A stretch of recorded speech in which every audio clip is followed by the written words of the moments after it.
All right, to business now. South Africa is once again under a state of disaster, this time to deal with the country's worsening energy crisis. Now, just days ago, some of the country's biggest retailers and food manufacturers wrote to President Cyril Ramaphosa pleading for relief from the devastating power cuts. The Consumer Goods Council's co-chair and Pick n Pay's chief executive, Gareth Ackerman, joins me now just after the national state of disaster was declared last night. Gareth Ackerman, thanks indeed for talking to us.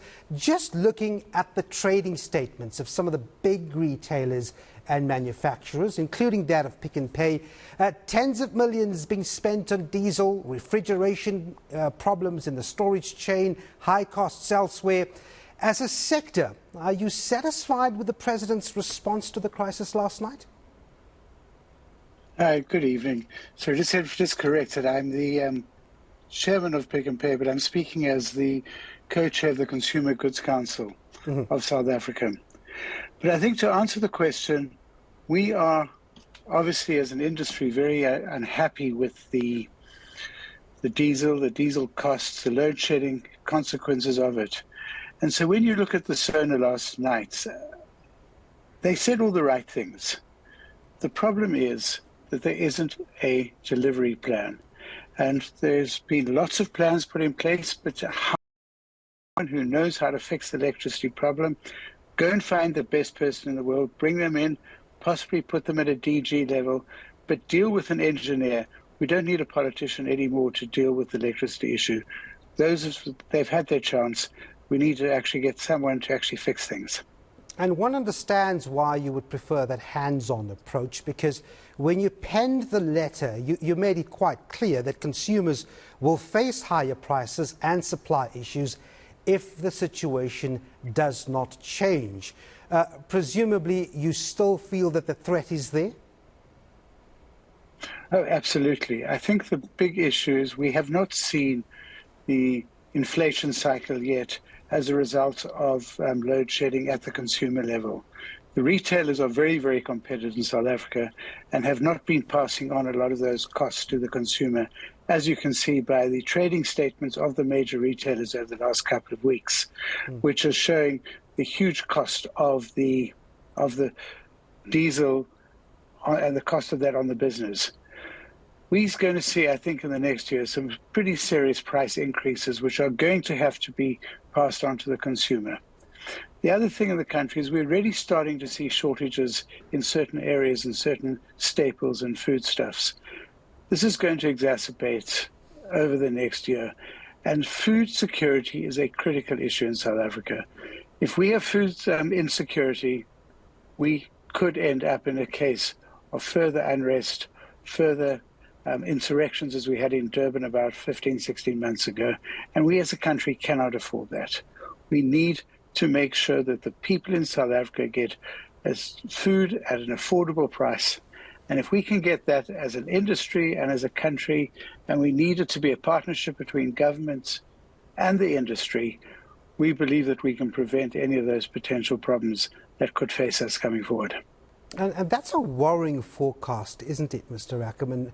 One wonders whether or not any of the initiatives that were touched on last night, potential support to businesses on the renewable energy front, and other attachments that the President spoke about last night that could be in the making, no real confidence that that will pan out, because in your trading updates as well, you say it's clear that this is here to stay with some degree of permanency unless any action is taken. I would imagine what was mentioned last night doesn't bring you relief that this will be a rapid change.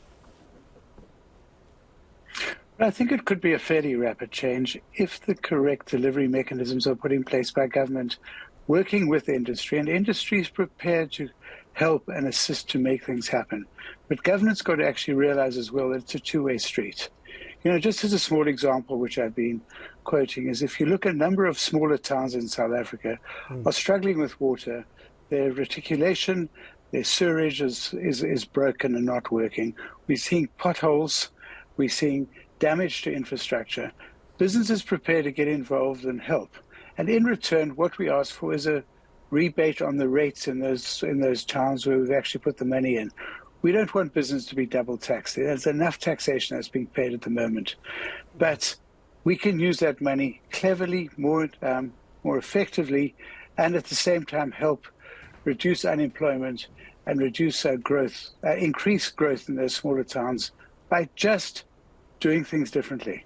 Yeah, let me pick it up from there. I mean, you've asked for relief on the sugar tax, road accident fund levies, fuel levies, particularly for those crucial industries, manufacturing food and supplying it. No mention of that specific last night. You think the finance minister will have something different to say perhaps later this month?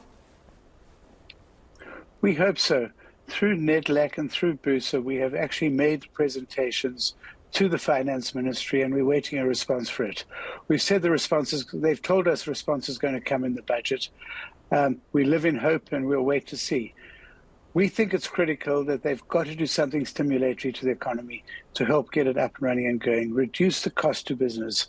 You know, one's got to look at it slightly laterally for a second. If you think, I believe that one of the reasons that Eskom has gone up to stage 5 and stage 6 is that they're running out of cash and they can't afford the diesel. So what they've done is actually make business pay for that diesel by running our generators for longer. Government's taking the tax out of it. It's pushing us to lose a lot more money than we should be doing as business. But at the same time, it's not solving the problem. We've got to find a way of solving the problem, and I think there are many ways around. You know, 10% of the energy generated in South Africa today is already being done through private business and private enterprises, and we're increasingly seeing the privatization of the sector. I think we need to start looking at various other sectors in the country, like the transport, rail, and open up those areas to allow business to get more involved and to help fix those problems. All right, speaking as the co-chair of the Consumer Goods Council, Gareth Ackerman, thanks very much indeed for talking to us.